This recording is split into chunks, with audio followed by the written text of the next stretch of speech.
Thyroid సమస్యలు బాధపడుతున్న వాళ్ళు ఏదైనా ఫుడ్ రిస్ట్రిక్షన్స్ ఏదైనా పాటించాలా అనేదాన్ని.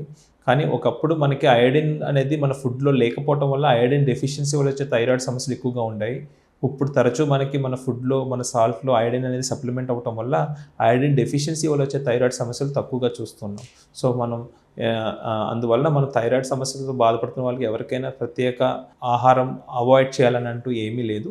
చాలా తరచుగా చాలామంది అడిగేదేంటంటే క్యాబేజ్, కాలీఫ్లవర్ లాంటి కూరగాయలు కూడా అవాయిడ్ చేయాలని అడుగుతూ ఉంటారు. అది కూడా రా వెజిటబుల్స్ తీసుకుంటున్నప్పుడే ఈ సమస్య థైరాయిడ్ సమస్య అనేది ఏర్పడుతుంది. అది కుక్ చేసి తీసుకోవటం వల్ల ఎలాంటి థైరాయిడ్ సమస్య ఇబ్బందులు ఉండే అవకాశం లేదు. ముందుగా థైరాయిడ్ సమస్య మీకు ఉందా లేదో నిర్ధారించబడాలంటే థైరాయిడ్ ఫంక్షన్ టెస్ట్ అనేది చేసుకోవడం తప్పనిసరి.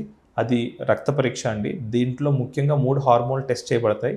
టీఎస్హెచ్, T3 మరియు T4.